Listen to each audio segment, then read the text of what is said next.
What's up, everybody? You're listening to the Hustle and Flowchart podcast with your boys, Matt Wolf and Joe Fear. Mr. Joe, how are you?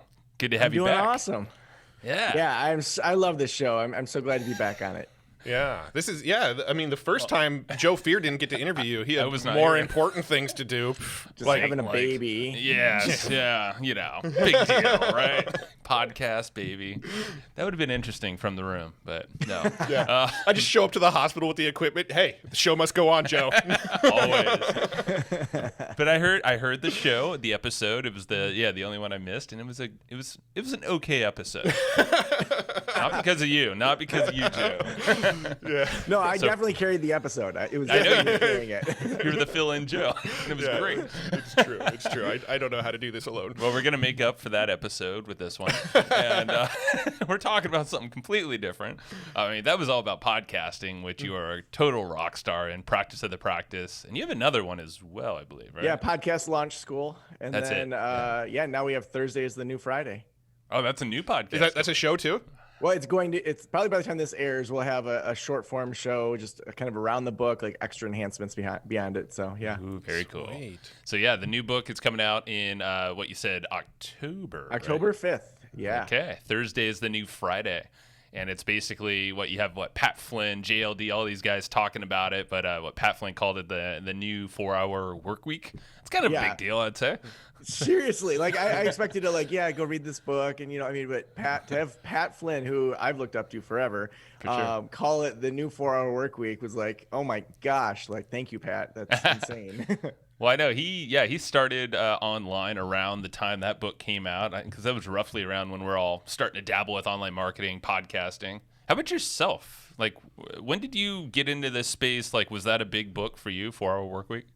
It was. In 2009, I started my counseling private practice and just was learning a bunch of kind of business things that I never learned in college. So I started listening to a lot of those guys and reading a bunch of books like Guerrilla Marketing and 4-Hour Work Week. And then in 2012 is when I launched Practice of the Practice, that podcast and website, just as a side gig to hopefully pay off some student loan debt. And then eventually got to leave my full-time job to go podcast and counsel people. Well, it's done all right. Yeah. No, it's I know done all right. Yeah. You've grown that thing ridiculous, man. You're doing something like 100,000 downloads a month, I think it is, on that show. I mean, it's so cool. It's just, because we have a lot of podcasters listening, of course. So, I mean, it's a very niche type show, but I mean, check it out. The results are showing for themselves there.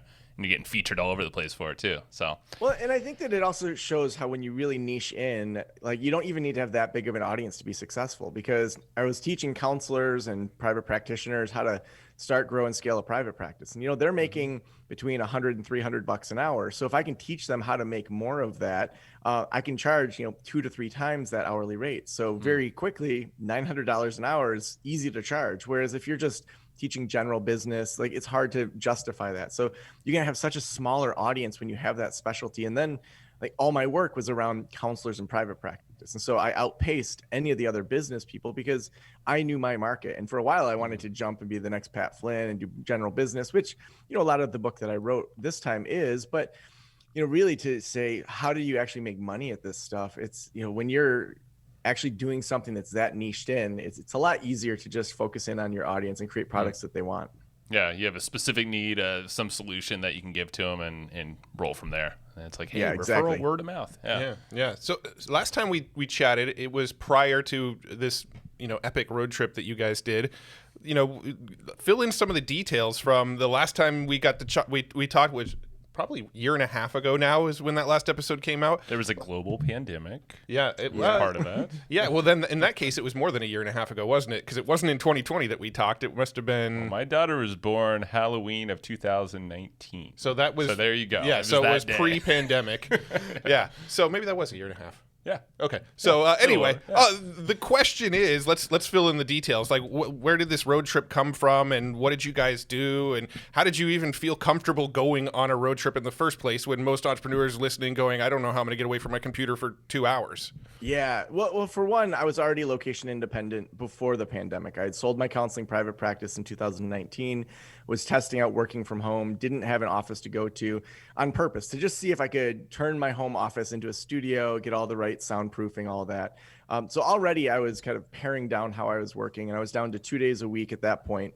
And then, when we went on the road, it was really, how do I push this even more? So could I do 4 days a month of really intense work? And then, of course, I'm going to fill in the gaps here and there with some email.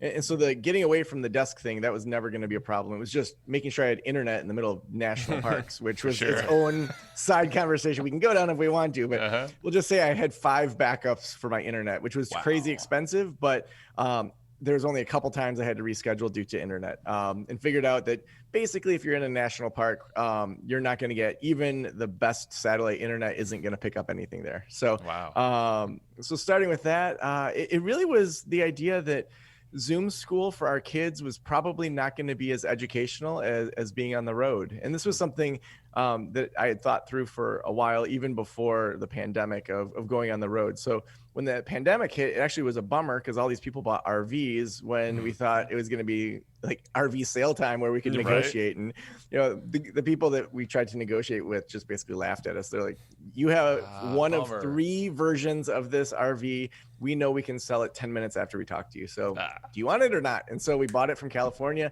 and had them bring it all the way to Michigan for us to only drive back to California. Wow. But from September 2020 until late April 2021, I was on the road with my 2 daughters and their mom, with the idea that it's a lot better to just give kids experiences than just sitting around. Nothing against Zoom school. It's definitely a place of privilege that we got to do this, but kind of put together our own road schooling curriculum where our oldest kid, Lucia, she had this online tutoring program, and then this other thing called Beast Academy, which is math. And then throughout Nice. and then everything else really was, national parks have some great junior ranger programs and really letting them follow their curiosity. And then we had a weekly podcast called Leave to Find that we also documented the entire thing. Oh, that's cool. Mostly it was Lucia and I, because Lakin, our 6-year-old, just didn't ever want to talk. She would just sit and eat snacks while we were podcasting. And that became like the joke, Lakin just got hungry as we're about to podcast yet again. Get your own food, kid. And then more Cheez-Its on the microphone. Crunch, seriously, crunch. It was like Goldfish should have been a sponsor of ours. Right. But then to see even Lucia, who was 9 at the time, she's 10 now, go from being kind of nervous with a microphone to being an amazing storyteller and having animation and just these things that, man, when you see a kid be able to communicate, that's going to help them be successful so much more than just being able to do a math problem. And that sense of awe and appreciation for our country and just having experiences that are just totally crazy. It was an amazing learning experience for all of us. What was where was the standout spot for you? Was there a national park or something obscure along the way?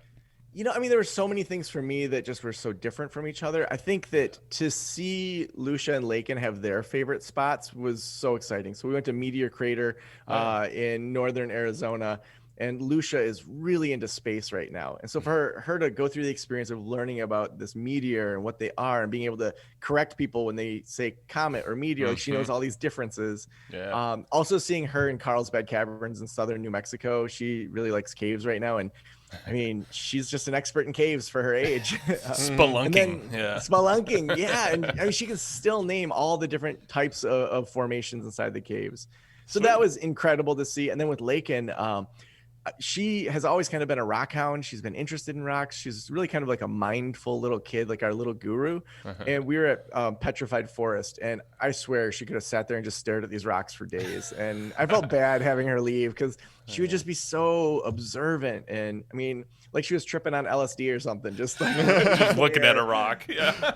There was actually a research study that looked at kids' brains compared to someone on LSD, and they found that under the age of 5, that kids' brains are closer to someone on LSD than as an adult brain, because they're just taking all the awareness in. So, dude, my 1.5-year-old is like that. She not predicted, but she was talking about her great grandma the other day. It was like a minute before her great grandma called. I was like, this has happened a lot. There's something going on with kids. They're tapped in on a different wavelength. But I agree. Yeah, we got to get back to it. But yeah, us adults, we have to find other mechanisms sometimes or ways of thinking. Sometimes we just got to take LSD. What can I say? Oh, yeah. I've not done that. Neither have I, but similar stuff. Well, let's. I'm kind of curious about the transition from your practice, because I think you're working 60+ hours a week, right? So you went from crazy time to and location dependent to then not, obviously, with the RV trip and before that. And obviously your book, Thursday is a New Friday, like you basically have a whole different schedule that you present people, but even for yourself, I'm sure it's like radically different than just like a few years ago, right? Yeah, so in 2014, when I was working at the community college, I had a 40-hour work week with the community college, my side private practice, and my podcasting consulting. So that's when it was for sure the busiest. But then I took the Full Family Medical Leave Act into 2015 when my youngest was born, to just see if I could work less, to work 20 hours a week through the college to pay for health insurance and then do the private practice. But then I ended up leaving that job, did just the private practice. And when that happened, I said, like, what schedule do I want? Yeah. Then I ran the numbers to see like what would I actually have to do in regards to clients, in regards to consulting. And then in the first month hit those numbers. And I was only working 3 days a week at that point. So I right away said, let's step back and, just work 3 or 4 days a week. Always take Fridays off. Did an experiment around that the first summer. It was great. And so kept taking Fridays off and then quickly moved to, well, let's do an experiment on if I took Mondays off too. And the numbers just kept climbing, even though I was working so many fewer hours. And so kind of over the time, I just continued to work only those 3 days a week, even though I had the private practice, but I kept adding clinicians so that our income kept going up. And so we got up to 11 clinicians that were seeing, caseloads, to be able to have that passive income that wasn't based on my own time. But then when I sold the practice in 2019, again, it was sort of a, what do I want to do? And I said, well, in the past, I just kind of kept shaving things off. And I said, if I want this book deal eventually, I need to make sure I have a day dedicated to really creativity. So I switched to working Tuesday and Wednesday, and then Thursday became my big work day.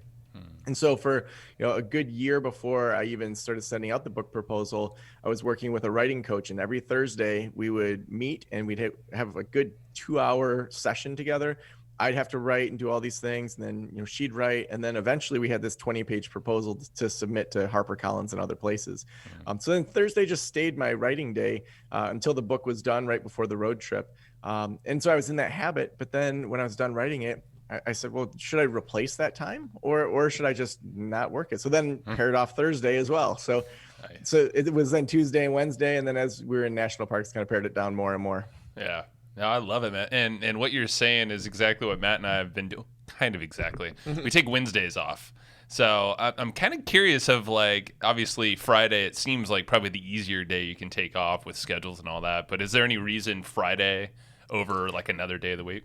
Yeah, I would say it's more of a metaphor for taking an extra day off, if we really go macro. But if you really look at like the historical just side of how we even got our weeks, it's pretty crazy. The Babylonians, several thousand years ago, they made up the 7-day week. It was completely random. It was because they could see the sun, the moon, Mercury, Venus, Earth, Mars, and Jupiter. And those were like the brightest things that they saw. So they said 7 days. The Egyptians had a 10-day week. The Romans had an 8-day week.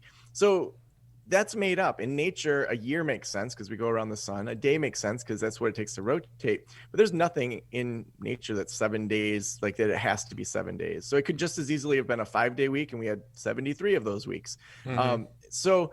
So starting with that, and then kind of moving into people in the late 1800s, early 1900s were working 10 to 14 hours a day, 6 to 7 days a week. So then when Henry Ford brings the 40-hour work week, that's a huge step in the evolution of business. And so we then start to see in the 80s, I don't know if you guys remember ABC's TGIF with Full House and all that. Sure. I mean, by that point, Fridays really were moving into being more like the weekend. Even if people were going to work and showing up, I mean, it's when you had birthday parties. It's when you had baby showers. You might do a visioning retreat where you have to do a trust fall into your like coworkers' arms. We all wear blue jeans to work today. Yeah, we're going to wear blue jeans, Team Friday. So to me, I mean, Friday has already kind of moved into the weekend. It's when people are planning their weekend, they're texting their friends, they're on social media.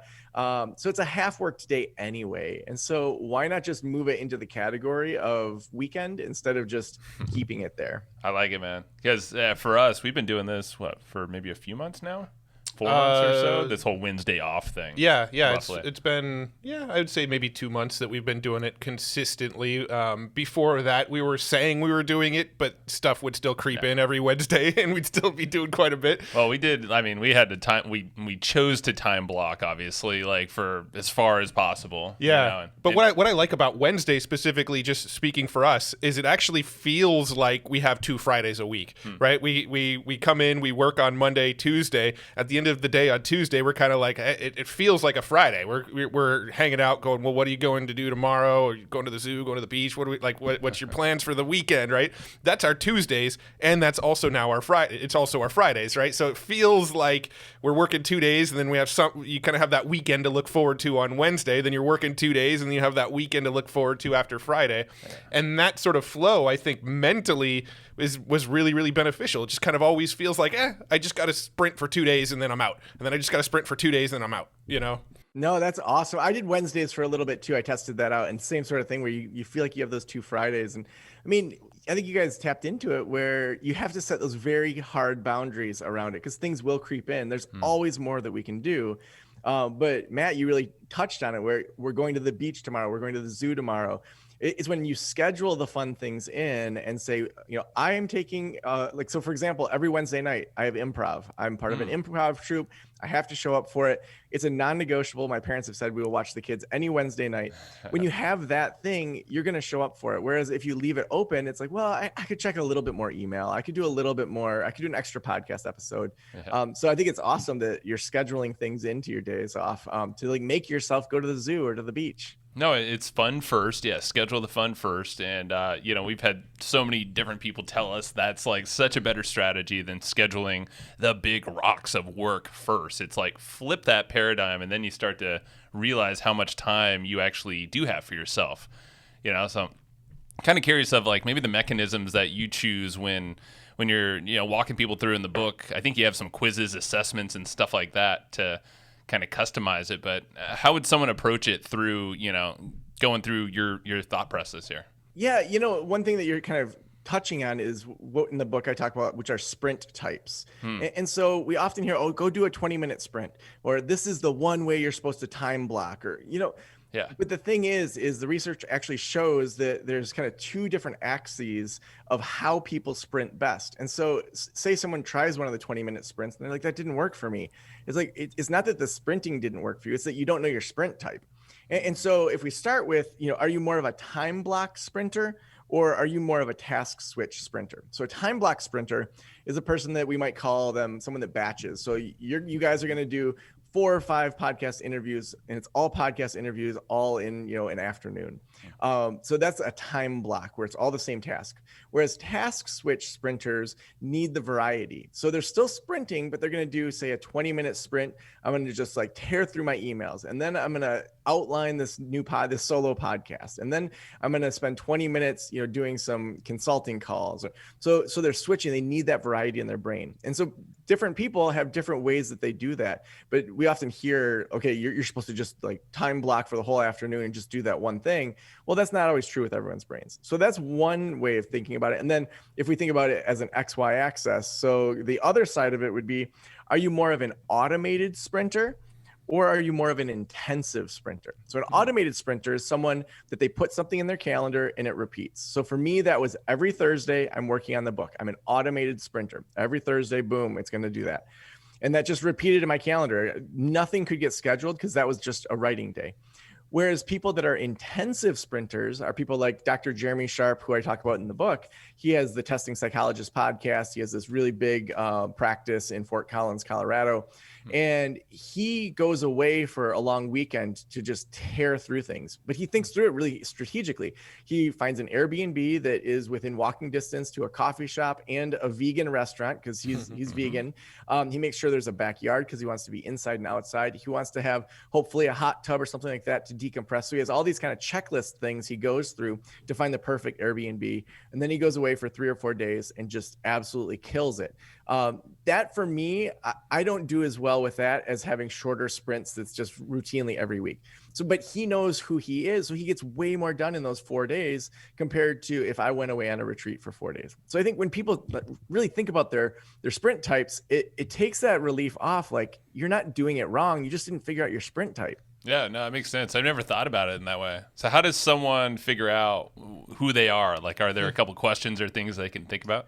Yeah. So in the book, I walk people through kind of how to assess themselves for their sprint types. But I think, even without buying the book, to just start to test it out. So maybe put in your calendar on a certain day for an hour that it's just going to repeat every Thursday or Monday or whenever you're best. You got to write blogs or whatever your thing is that you're working on. And then also schedule some time to go away for a weekend and just compare the two. Do an A/B test between, is it more automated or is it more, I need to go away for an intensive? And there's going to be different periods of life when that shifts for you. So, when I was on the road, it was really hard for me to get away for 4 hours to go work on one thing. Or if it rained on one of the days and I was going to podcast outside and then it's raining and I'm in the camper and it's like making all this noise, I'm not going to podcast. And so we also have, or if we have a new baby, there's going to be things that change your sprint types, but you still have your natural preference that you have. Now how much so from like your book, how much like automation plays into this the stuff that you teach? Because I feel like the reason we're able to do what we do now, the reason we're able to take Wednesdays off and on the 2 days a week, well, the two-day weeks that we currently work, we have just like a handful of things that we do, but for the most part we've got team members, we've got automations, we've got systems. So like we've basically pared down to like these are the only 4 things we need to focus on because everything else has happened through automations or team members. How much of that plays into what you're talking about and taking Fridays off and paring down your work week? Yeah. And I think that's one of the big things that the research supports is that when you give yourself less time to do something, you get it done still. So Parkinson's law, work fills to the time that's given for it. Right. So when we look at that, when we think about it, okay, so the average entrepreneur is wearing all these hats, they're stressed out all the time. And they say, you know what, I'm going to cut out Fridays. I'm going to cut out 20% of my week. What do you do with that other 80% if you have all this stuff that needs to be done? Well, you do your best stuff. You're not going to dink around on email if you know that you can land a client that's going to pay you $1,200 a month on, for half an hour of your time. And so even if you think about, okay, usually it takes me an hour to clean the kitchen. I'm going to spend 20 minutes cleaning the kitchen. You're probably not going to just clean in the corner and the cracks unless that really pisses you off. You're going to get the dishes done. You're going to put the dishes away. You're going to wipe the counters. It's going to look relatively clean in that 20 minutes. Now, if you always do that at a certain point, your kitchen probably needs a deep clean. Right. So maybe one of those sprints, you need a deep clean. But we naturally work on the highest level of things first when we don't give ourselves enough time.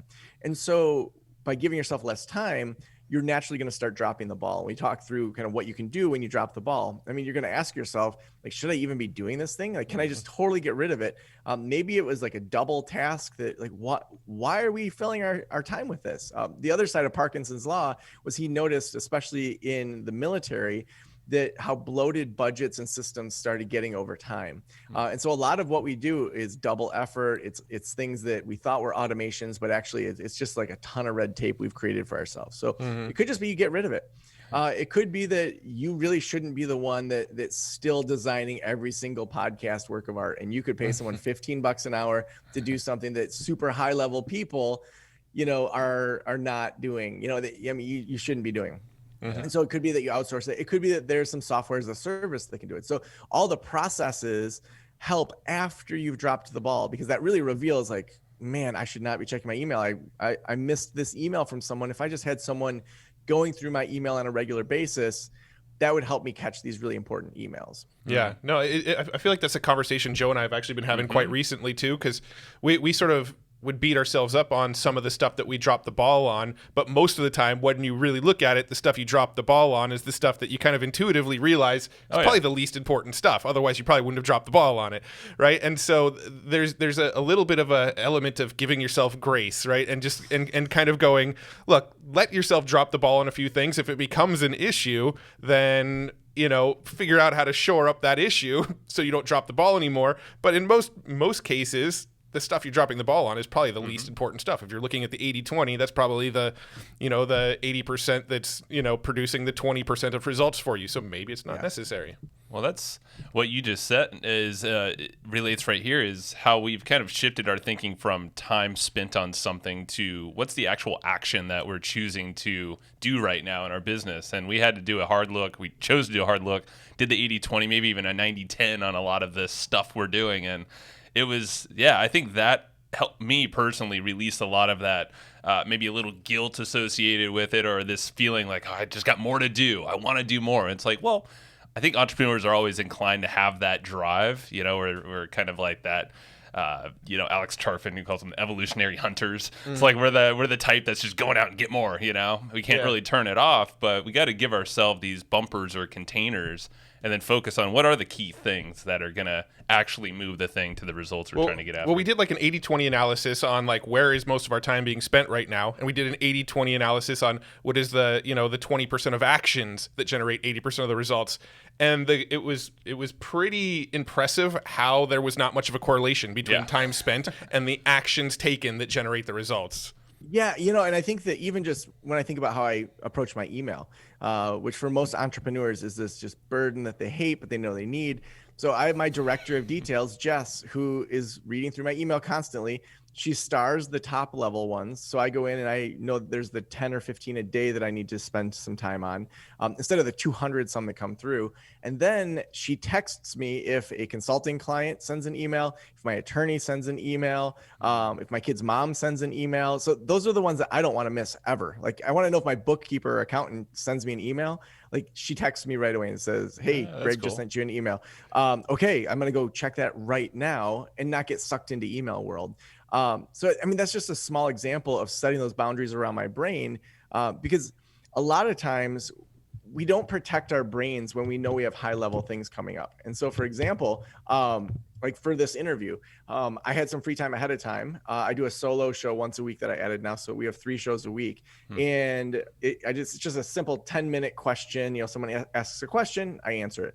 So it doesn't take a lot of brain space, but I chose not to do that, even though I had the time to. I chose to eat a sandwich and watch Peaky Blinders to just like allow myself to like have my brain be like free coming into this interview. Nice. So I protected it. I wasn't checking the news this morning. I didn't check any email because I don't want to come into an interview and have anything clouding up what I can think. And so that's the side of where I think entrepreneurs often miss it. We see books that are all strategy and they're like, here's how you do sprints and all that.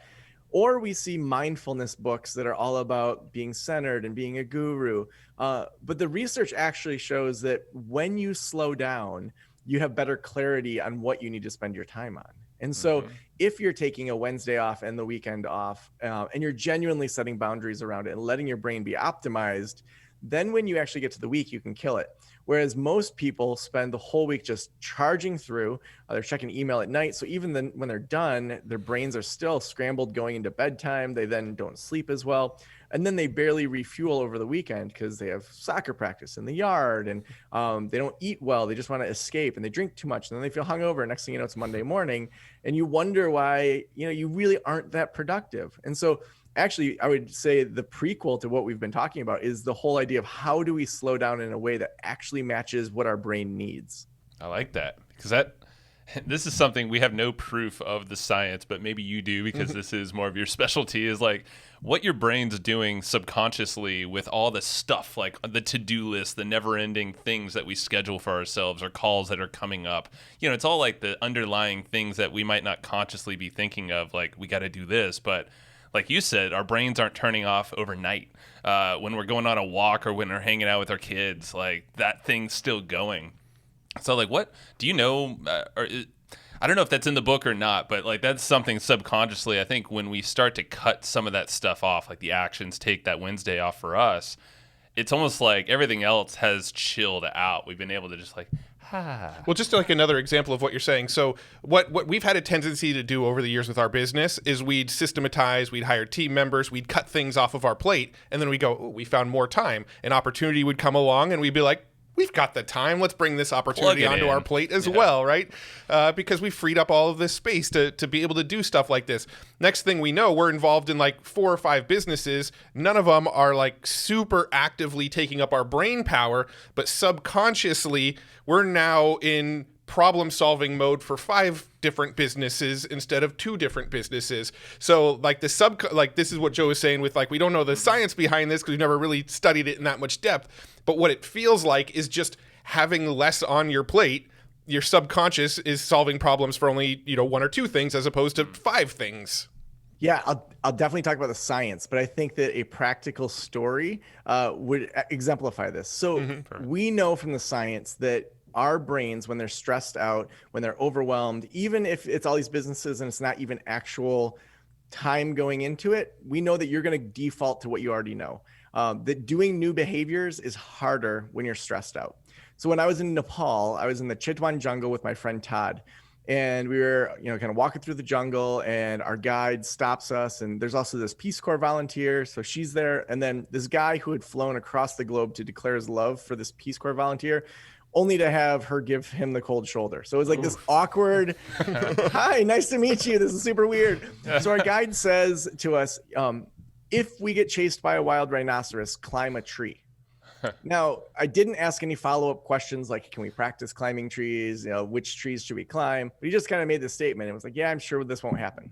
Well, within an hour, we saw a wild rhinoceros. It was before digital cameras, so I had a film camera. I take a picture, like zip, zip, zip. Like, I don't know if that turned out well, so I took a step forward. So I take another picture. Oh boy! Like it could be blurry. I don't know. So I take another step forward, and this rhino charges our group.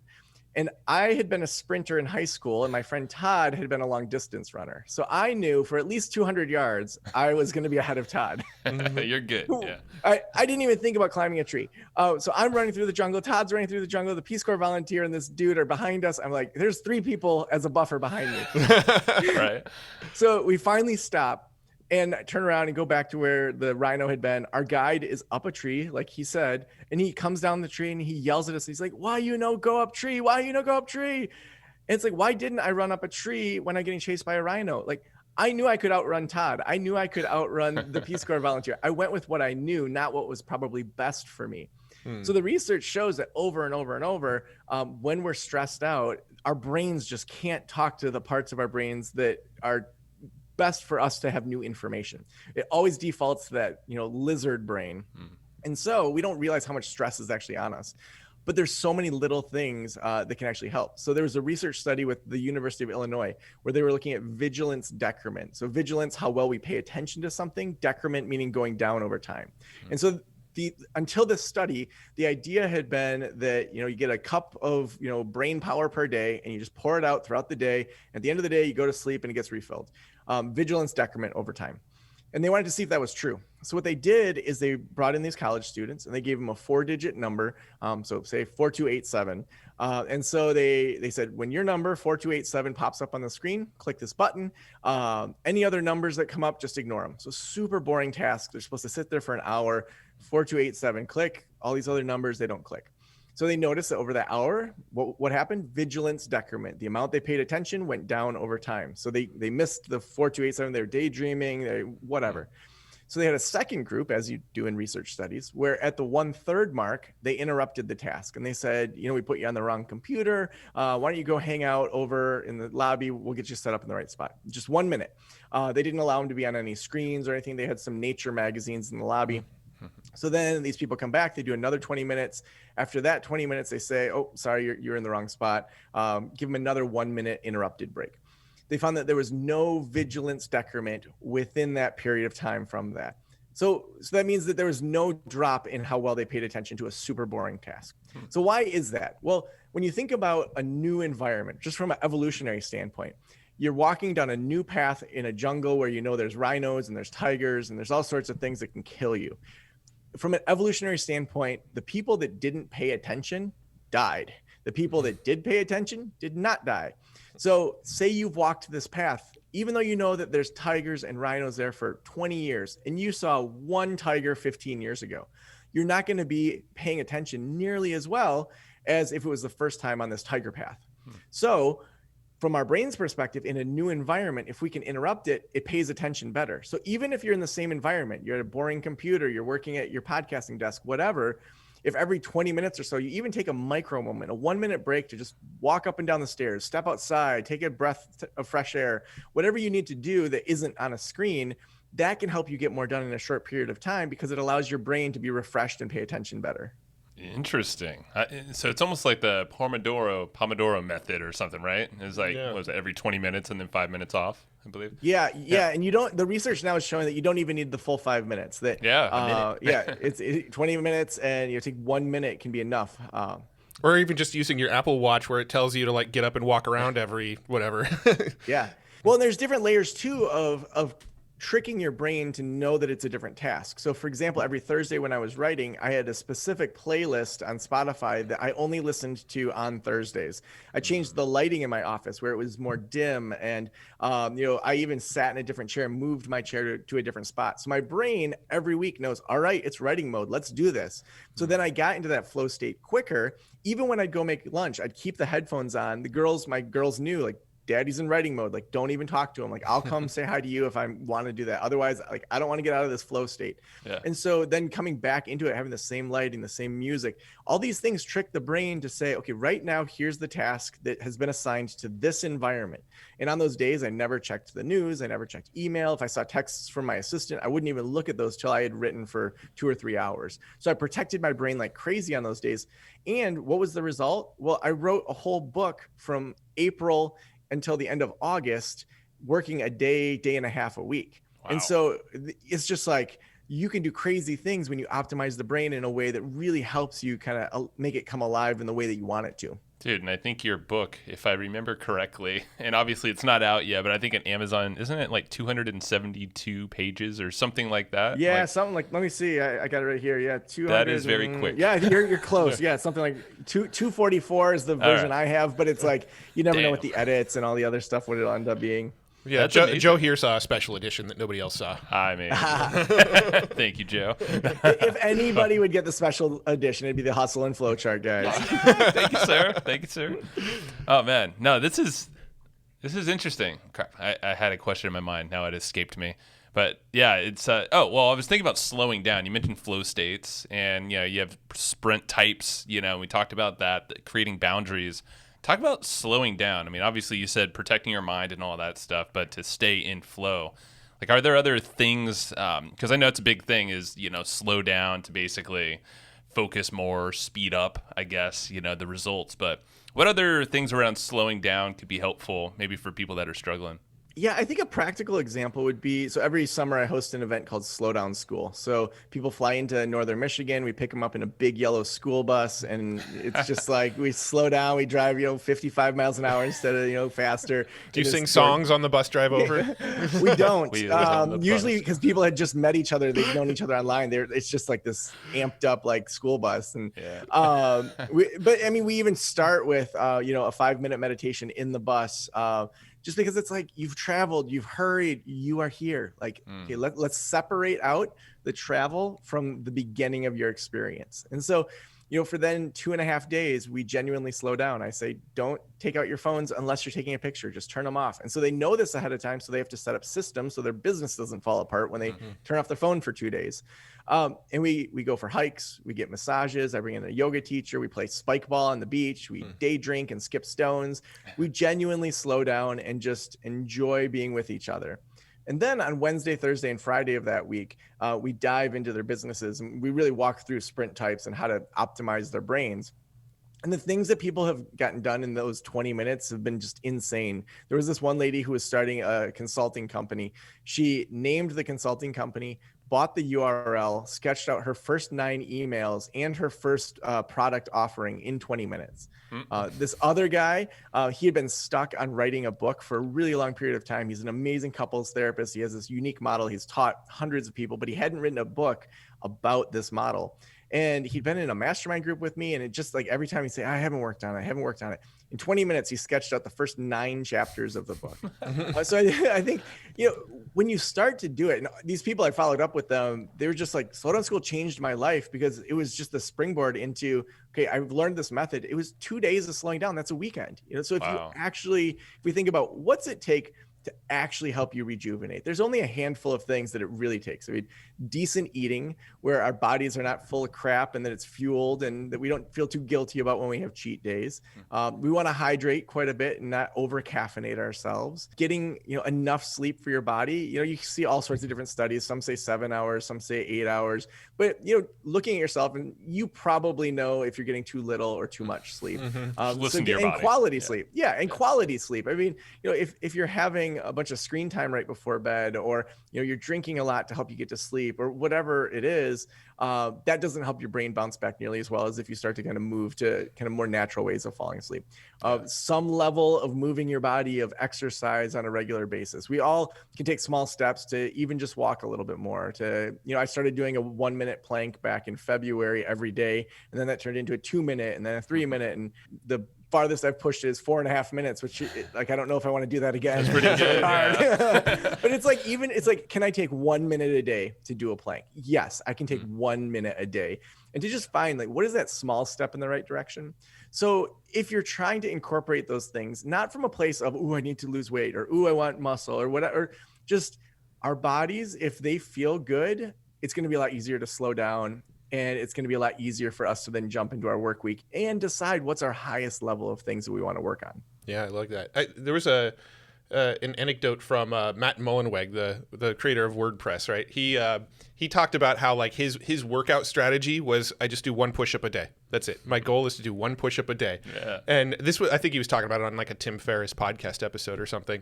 And he said that the trick is, if you just tell yourself you're going to do 1 push-up a day, 9 out of 10 times, you're not going to get down on the floor and just do 1 push-up. You're going to get down on the floor and go, well, I could do a few more. And then next thing you know, you get to a point where you're doing 100 push-ups a day, but you let yourself off the hook and only do 1 push-up a day. So if it's a Sunday, you're on the move, you got a lot of things going on, get your 1 push-up in and go. But most days you're going to do a heck of a lot more. And so just that little start momentum is is what you need there. And I would imagine psychologically too, that's a consistency thing. Now you're proving it to yourself that you can do that, even on a shitty day, a day you're not feeling great, your body's feeling off or whatever. Yeah. It's kind of like with work, hey, the day is still going to show up, the 24 hours, you might have it engineered differently during your week, but yeah, at least building some consistency of the key things like that would probably be huge. Yeah. I want to shift back to something you were saying a little while ago about the music you listen to. You'll listen to different music on to get into different flow states and basically a different environment based on what you want your brain to focus on. What advice do you have to people as far as the music goes? Because Joe and I, we actually had a guy named Angelo Cisco on the call recently, and it was actually one of the bigger topics we talked about is the music you listen to. He was talking about it from a masculine, feminine energy. Certain music has more of a masculine energy, that you want to listen to this kind of music if you're going to go into a sales call, or if you're going to go play a sport and you need to get pumped up, you want something with more of a masculine energy. And if you need to calm down, or you're going to go talk to your mother or your wife or your kids or something, you might want to listen to something that's a little bit more feminine, a little more calming. And so I'm curious if you have any sort of more specifics or details around the kind of music you listen to generate different types of states. Yeah. So for me, when I'm writing, I don't typically like anything with words in it. And there's definitely a preference side to that, of certain types of music feels a little too meditative when I'm writing. And I do want to have a little bit of an amped upness, but not full on electronic dance music, Yeah. And so I found a playlist I really like. I think it's called Writing for Focus or something, or Music for Writing and Focus or something like that on Spotify. That's on just a public Spotify. one. Mm-hmm. Yeah. Cool. Yeah, I would agree with that. I think, there's times when I want to get amped up, and some Rage Against the Machine and Beastie Boys are, at least every day, there's times that I'm rocking out to that. For sure. Fat Boy Slim. Yeah. But then I also have a playlist I made just for myself of songs that make me feel better. And it's just, I may hear a song on Sirius satellite radio and just throw that onto there. And then, songs will come and go from that list. My daughters have a playlist where they both have to vote to add a song to the list, and I think only one of them has to vote to take it off. And so they've got their own little fun playlist. I think music's such a personal thing that the big thing is like, what do you want when you're working? Well, you want to be able to feel like you have some energy. So you want some music that for you personally gives you energy. You probably don't want too much music that you're going to start singing along to because you're going to accidentally start typing lyrics instead of typing a blog post or whatever. But for me, I think it can set the mood. It can set the tone. If I'm listening to Rage Against the Machine, my girls know that I'm like either kind of amped up or like, get out of his way. He's about to mosh. Yeah. Dad's moshing in the living room. That's funny. Now, another topic that we talked about, I think, on one of our last calls, and I can't remember if we talked about it on your podcast or it was something we talked about on our podcast, but the concept of microdosing, is that something that you still do? Is that something that you're still a proponent of? And I'm curious if you talked about it in the book at all too. Yeah, I didn't talk about it as much in the book. I did talk a little bit about just some of the research around it. For me, I wasn't seeing the results that I had expected, so I stopped. I still think that it's great for a lot of people. It's something that I think that I've seen so many personal friends get off of depression medication and have more creativity. But it's for something for me that I didn't feel a difference between. I tried it for a bit and then just felt like, it's not really doing a whole lot. So, but I think I hope that we continue to have support around research to actually look at things that aren't just pharmaceutically made. I mean, these are substances that for thousands of years have helped humankind have breakthroughs in a lot of ways, have changes in their thoughts in a lot of ways, whether it's microdosing or macrodosing, in kind of guided psychedelic experiences. All those things I think have had their place in society for thousands of years, and so we're one of the first societies not to do that in kind of a respectful way towards those medicines. Yeah, no, I think the key thing is respectful and having a place for it. Yeah, and intention of where you're gonna use it as a tool. And to that point, because that's perfect, I want to ask about other tools, maybe like physical tools to keep focused, and really be happy with the days that you create for yourself, mainly in work, but also outside. Like, do you have any like headphone type things or any like tools that you just couldn't live without, or products, maybe software as well that we could share out here? Yeah, I mean, I love my Bose noise canceling headphones. I mean, they're just like, I'm in my own world. I would say Sam Harris's his meditation waking up. That's totally worth the $100 or whatever a year you pay for that app.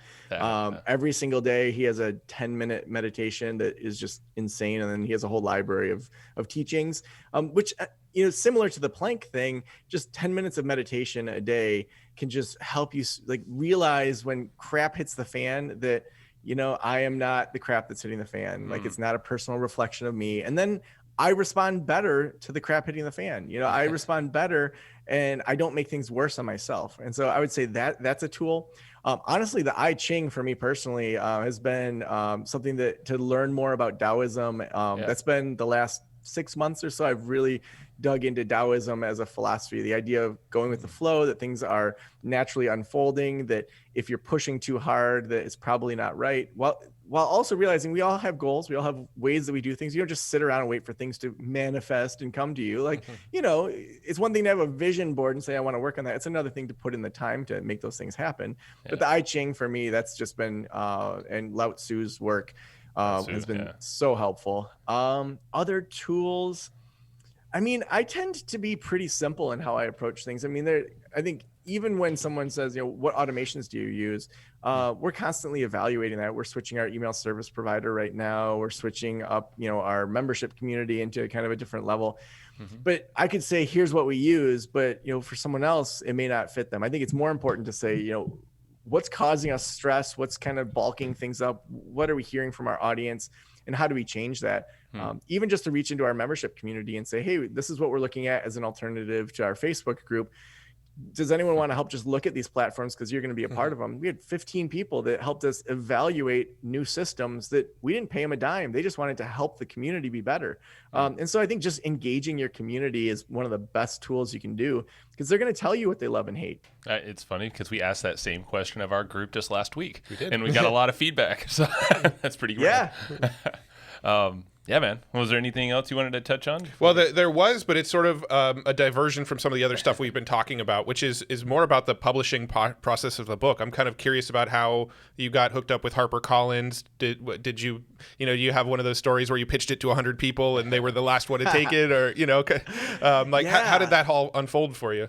Man, I have learned so much from this whole process. So every year I'll ask myself, and this is kind of from the book, The One Thing, like what's the one thing that if I achieve that, it would just level me up in an insane way. So, for 1 year, it was if I had, consulting clients that were twice my typical rate, that would be a game changer. Then it was mastermind groups. Then it was the membership community. So, if I had a membership community of 200 people paying at least $100 a month, like that's automated income. So every year I kind of say, well, what's that next big thing? Mm-hmm. And so it would have been in late 2017 going into 2018, said to myself, you know what, I really want to, is that right? No, the next year.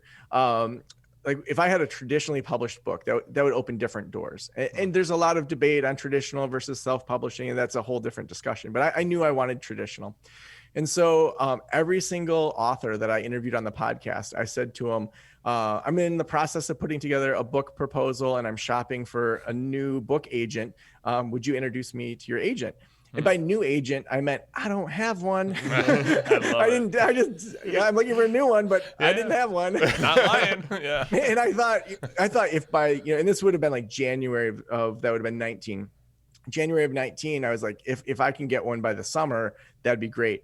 And within like a month, I had 5 different agents that I had talks with. And the guy, Greg, that I ended up working with, he's down in Austin. And I was going down there for a Front Row Dads retreat. So we met up in person to kind of vet each other. And it was awesome. And he was really, really well connected. So then I gave him the proposal that I had. And he said, we should probably work with a writing coach. I was like, oh, I thought I was super awesome, but I'm not. So then he connected me with Nancy. And so for a good year, from that like April to the next March, we worked on just my book proposal. And so those that don't know, you need to have usually about a 20-page book proposal that outlines chapter by chapter, pretty in depth what you're going to cover. What are the comp titles? So if your book was on the shelf, what would be on the right and left side of this book? What's kind of that general category? Mm-hmm. What's your audience? Because ultimately publishers are buying your audience. And so what's your podcasting audience? Who's your inner circle that will be just like super fans? Who's your outer circle that'll buy a book or two? Who are other people you're connected to be on their podcasts? So you're kind of making a case that you have an audience to sell to. And that's what the whole proposal looks at. And then your agent, and it's so much easier if you have an agent, then your agent shops it around. And usually they take 2 to 4 weeks of shopping this thing around and trying to get as many interviews as possible. So then if you get an interview, that means that I'm interviewing them as much as they're interviewing me, that they probably want the book. Mm-hmm. And so like McGraw-Hill and a few other publishers did meetings with me. They made offers. But then for me, HarperCollins was my top tier. That was my Harvard Business School, stretch school. And I just knew because they published JLD recently. My friend Ali Casaza has a book coming out. My other friend Angie Morgan. It's so funny because we all got book contracts with HarperCollins at the same time and didn't even coordinate that. So there's this whole like posse of authors through it. And then the process, once you sign the contract, usually they pay you a third of the money when you sign, a third of it when you turn in the book, and a third of it when the book launches. I the whole time had the mindset of all that money I'm putting back into marketing because I already have my income. And so why keep that money? Someone else can just pay for the marketing of Joe Sanok's book. So I put all that money into a separate bank account, kept track of, who I'm spending it on, PR company, all of that. And so when you have that level of money that they've given you, you can hire these huge PR companies. And that's how, not with Pat Flynn or JLD, that was my own kind of trying to connect with them, but, to get on Bloomberg News, to, Forbes is doing a Q&A with me. Harvard Business Review just accepted one of my articles. And so, all these things that are going to come out around pub date that are, even one of those would have been a game changer for Joe Sanok. And so to have the capital, to have a PR company actually do all that work for me. And then I also hired Interview Valet to get me on a bunch of podcasts. And, I'm sponsoring part of Podcast Movement and hosting a meetup with John Lee Dumas and like trying to just get out there as much as possible. And then, we'll see where it goes. That's the whole kind of Taoist thing of, I can try as hard as I want. I can say I'm doing the right things. And, it may not be a New York Times bestseller like I want it to be, but I know I'm putting in the work to at least position myself in the best way possible. Yeah, this is going to do wonders for your brand, man. And do you have anything on the roadmap in the future after the book that you'd like to share, or things in mind that you're excited about? We created joesanok.com as sort of like a me-centric website that's a little different from Practice the Practice. Keynotes, writing more books. I mean, a lot of people will write a book and say that was the worst thing ever. I'm never doing that again. My experience was the complete opposite. I absolutely loved it. I loved going down the rabbit holes of, like, I read this CIA paper for a whole afternoon one day, and it was like recently declassified, and like, is there anything here, because this is just cool. And just was there for me, there was some of it made it in the book. Some crazy stuff that the CIA was doing from a research perspective that has actually informed society in a really interesting way. But being able to just go down those rabbit holes, and like the Haymarket bombing in 1886. It was this big protest about the work schedule of people in the factories. And it was these 3 days of protests in early May. And, I just was going down this rabbit hole, and it became like a central story about how it's dangerous to push back on schedules in society. But then, 30 years later from that Haymarket bombing, we see that that's when Henry Ford decided to release his 40-hour work week. Like, it made a difference. Wow. And these people were like rising up and saying, like, these conditions aren't okay. And they changed society for us. And Henry Ford did appropriately at that time, but we've outgrown that model. And so we're now that generation that we can push back and say the 4-day work week is the most we should be working. I mean, when you look at the Iceland study that just came out, when you look at Spain and Denmark and New Zealand, who are all testing out 4-day work weeks, Microsoft Japan did, Nissan brought me in to speak with them about it. I mean, it is changing. And I think in our generation, we'll genuinely see a shift to the 4-day work week be more the standard. But like right now, we're in the messy middle. And it's one of those things that it's going to shake itself out, but we get to help decide how it shakes out. Just like the Babylonians made up the 7-day week. Like, we get to make this up. Yep. We got a completely different technology and ways that we work. And I mean, the pandemic, coronavirus stuff has obviously changed it and maybe accelerated this whole thing. But yeah, I was going to say the timing probably couldn't be better. Just like kind of coming out of a pandemic where everybody just kind of got in the habit of, oh, I can have a career and be home with my family at the same time, right? Like, there is this sort of global realization that happened over the last year and a half. 100%. We're all wasting way too much time and going to places that we don't want to be. If you just even think about how the industrialists thought of people, they thought about people as parts of a machine. Like, how many of us, when we hire staff, think of people as parts of a machine? No, we never think that way. We see them as individuals that are evolving and changing and might want to level up in our company. Like, it's more of an organism, an evolutionary model than this industrialist model. And so we have a couple remnants that the industrialists gave us that are left over, like the 40-hour work week. The way we do schooling is very conveyor belt. There's a lot of things that are left over, but for the most part, we're like 80% of the way there of saying goodbye to the industrialists. Now we just have to figure out, how do we do this, and how do we make the case for it and show if you kill 20% of the week, you're not going to kill 20% of your profits. If anything, the research is emerging saying people are more productive, they're doing better work, they're saving more money for the company. Yeah, man. More motivation. I know it has been for us. It's kind of like a fresh day every day because we choose to engineer it this way. And I could see that happening a lot. I see on Reddit, actually, where, you'll see a bunch of news coming out, especially in the tech space. You have like the coders and stuff like that, and they're typically would go into the office at this certain time. And they're like, but I like working at the times my brain's awake and, flowing and things like that. And everyone's different. Obviously, the roles are different as well. So it's really cool to see the shakeup from the industrial period, and that's not the cookie cutter way for everyone, for sure. Yeah. So. No, for sure, dude. Well, very cool. No, this has been an awesome interview. Hoping to probably have you back again when your next book is about to come out, if not Sounds sooner. So Thursday is the new Friday. How to work fewer hours and make more money and spend time doing what you want.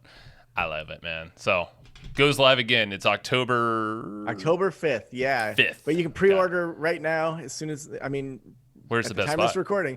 Wherever you get your books. So if that's Amazon, Barnes & Noble, wherever, it's all the major spots. So your local bookstore, go in there and say, hey, I want 5 copies or 10 or 100. Very cool. That's a good idea. While they're waiting for the book to come out, any other places you'd want them to check out, or any social media or website you want them to go pay attention to? Yeah, so we have lots of blogs coming out about the 4-day work week and all sorts of things over at joesanok.com. That's where we have all of our updates. On Instagram, I don't want to have two separate Instagrams, so it's still just practice of the practice over there. But on Twitter, I'm Joe Sanok. I'm active on Clubhouse, so find me on Clubhouse too. Nice. Awesome. I love that you're still rocking the Clubhouse. Most people have fallen off, but you're doing a good thing there, I know. So, yeah, it's fun. All right, brother. Thank you for your time. Oh, thank you so much. See you.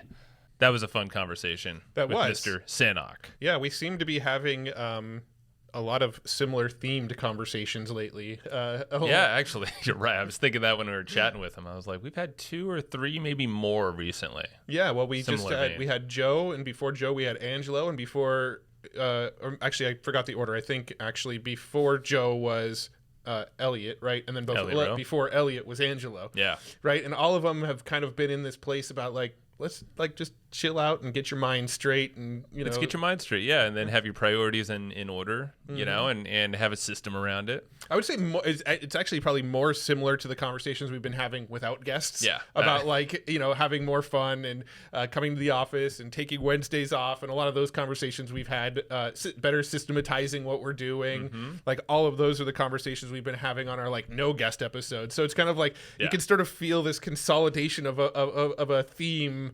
among the Hustle and Flowchart brand going on here. Hustle and Flowcharters, whatever name we dub y'all. Yeah. No, it's true, and I think it's been I mean, there must be a reason, Matt, that we're hearing all of this and we're talking about this. I mean, right after, let's be honest here, we didn't record this intro or outro right after hitting stop with Joe. Yeah. We just spent the last hour or whatever it was, you and I in our office here pacing back and forth, or at least I was, and chatting about from this podcast, this episode, and what we want to do with our brand and how we want to kind of getting a lot of clarity about what we stand for as well. Like, I feel like there's a lot of stripping of the baggage or the things that we thought were important in our business and life, because we're doing a lot of, we're working with Angelo at Alpha Hippie.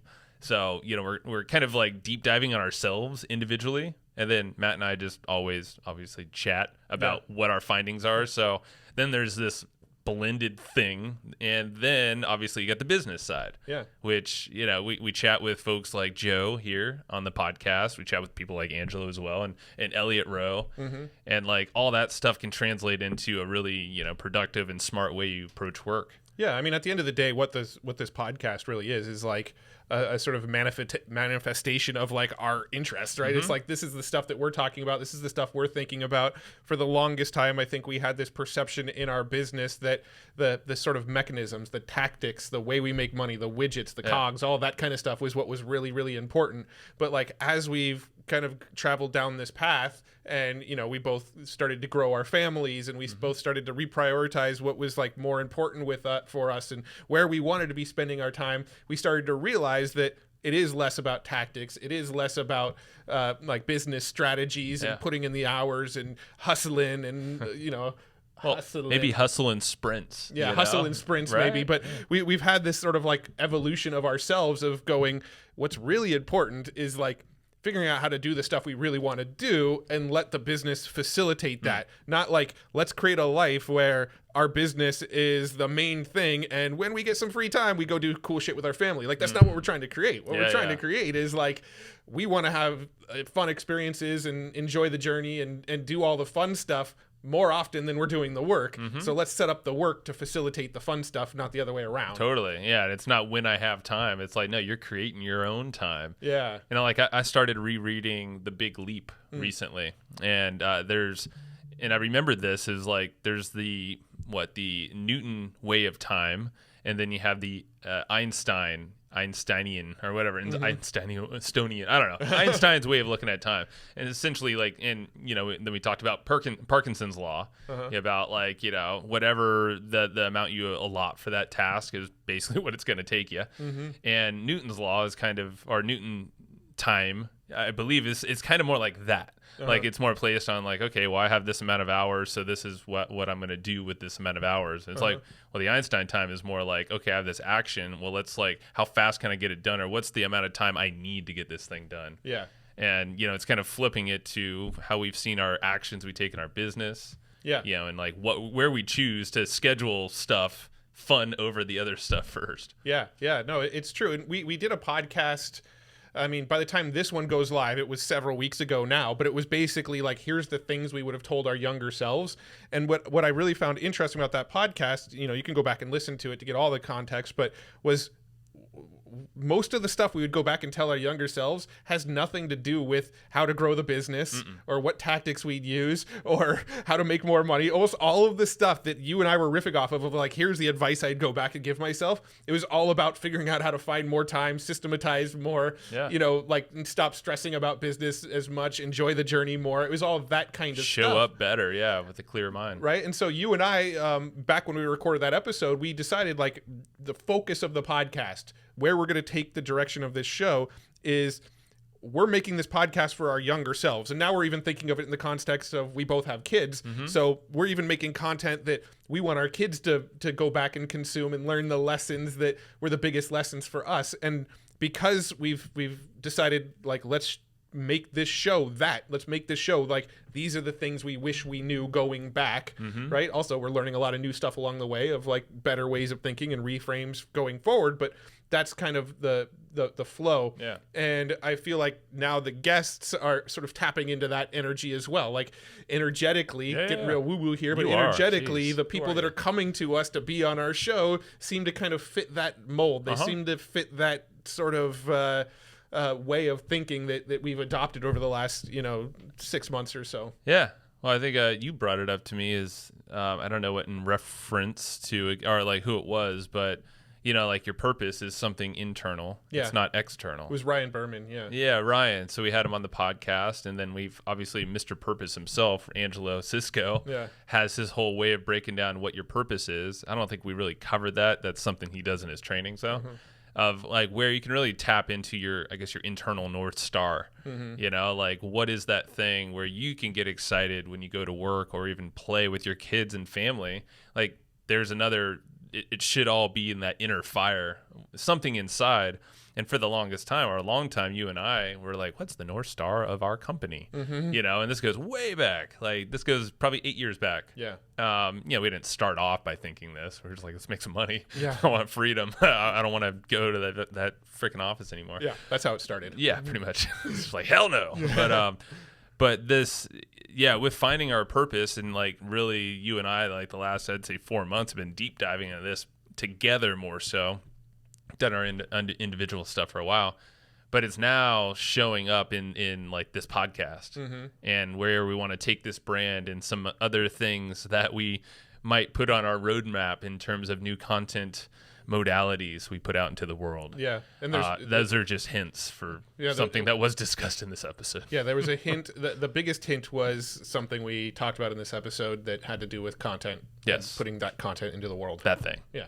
But it's really cool because that's almost like a container, as is this podcast, of our purpose into the world. And, with this clarity of, hey, we just want to get some really cool insights and how to live way cooler or way happier lives and, make a lot more money, but just like enjoy the time throughout the whole thing. Yeah. Well, I mean, like how many people do we know that are working in a sort of normal job that they always seem to just be kind of miserable and like not content about their life. Like I was telling a story about how one day I was kind of out and about more than normal, right? And it was a Friday, and like every building I walked into, people were going, "Happy Friday, Happy Friday," and I'm like, "Yeah." This is the last time Matt saw sunlight. Yeah. This was about 4 months ago, right? Something like that. Okay. Yeah. But everybody was going to Happy Friday, and like I was like saying Happy Friday back to them. But like I hadn't heard that term Happy Friday in like probably over a year.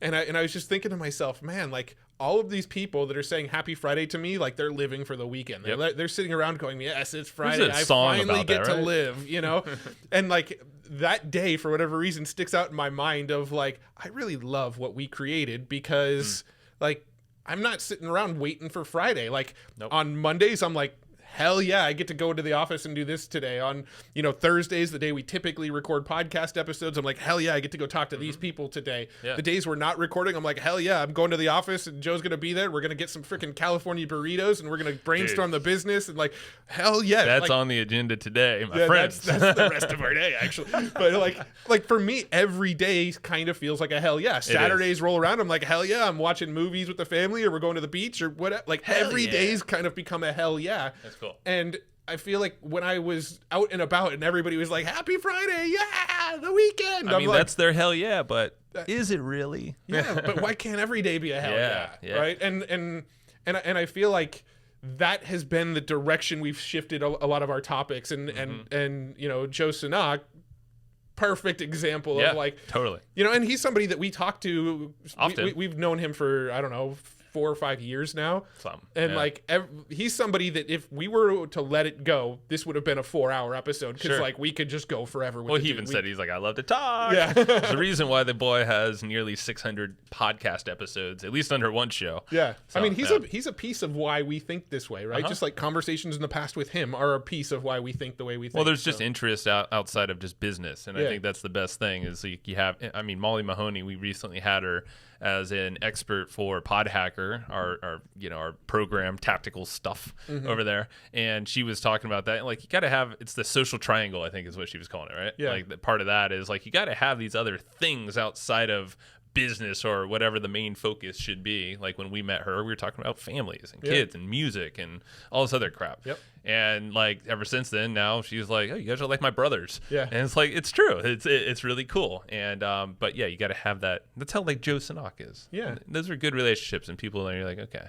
Yeah, yeah. Well, hopefully people listening enjoy this sort of direction we're going in. We are still going to have some tactical episodes from time to time. We have a lot of tactician friends that we like to showcase, so they will be on from time to time. But well, you know what? That comes back to us though, and we talked about this earlier. Is like us knowing our bigger purpose here, and it was very tactical before, because I think that was the phase that we were mainly living in. Yeah, each of us in our own skill sets, But now it's shifted. It's still, we do a lot of tactics stuff and we nerd out on that. Yeah. But we definitely lean way more to the bigger picture, how this strategy fits, and how it's designed and how other people are playing in it too. Yeah. Not just the two of us or individually.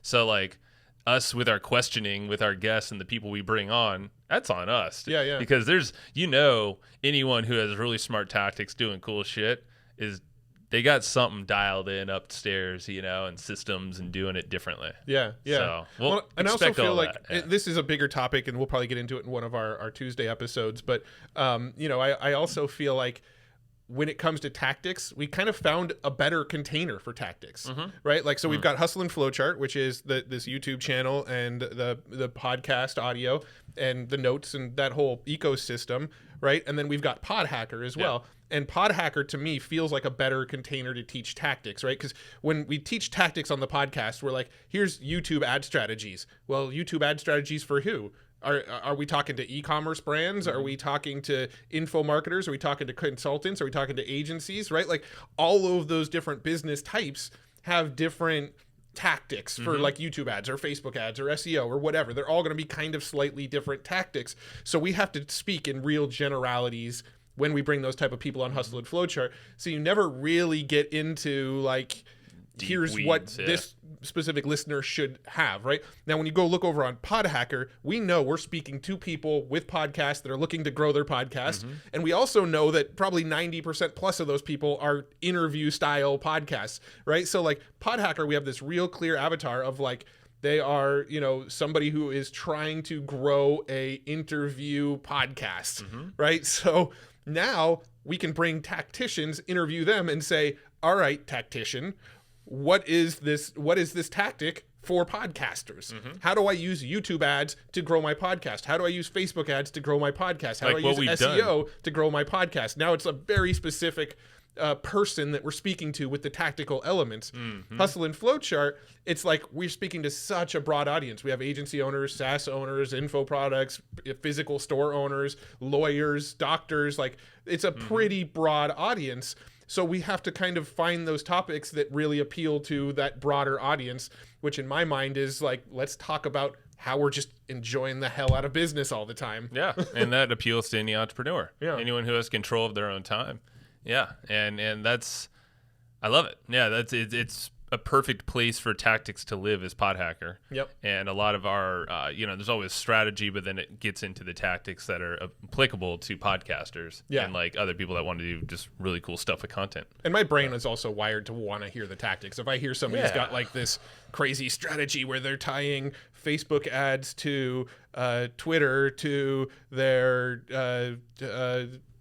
I don't know, Hulu account to growth hack their podcast, I'm going to be like, I need to know more about that now, you know? But Hulu is the piece I'm wondering, I know, that's the secret random, sauce. right? Yeah. That's the secret sauce, you know? If we had somebody on the podcast that was growing their podcast through Hulu, you'd want to know more. It's true. It's true. Yeah. Speaking of that, we got to figure out how to get our podcast unscribed. This is just a note for later on us, but I don't know how to do that, but I've been using Scribed a little bit, and I've noticed there's a lot of podcasts, and the interface is pretty cool. Yeah. It's very easy to find people on there, so we got to get on there. Yeah, we could. Side note, we could look that up. Yeah, we should go ahead and wrap this episode up. Well, lastly, we will. Okay. Of course, we will. We're wrapping this puppy up. So, Pod Hacker, though, just because we've been mentioning it, go check out Pod Hacker News. It's a weekly newsletter that we send out in the emails. And we basically compile our thoughts around like what we think are the best newest news or maybe strategies around podcasting and growth hacking and monetization. And it's free.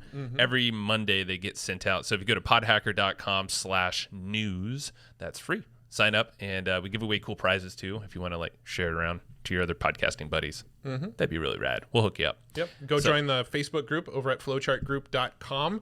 If you go join flowchartgroup.com, the group, within the next 2 weeks, you can get the action guide for free to this episode. So it's going to be all of the notes and all of our takeaways from this episode into a neat, concise action guide for you. You can get that by joining our group at flowchartgroup.com.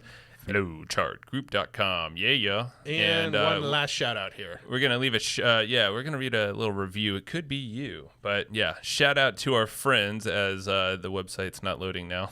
Whoops. EasyWebinar.com. I think that's my problem, not theirs.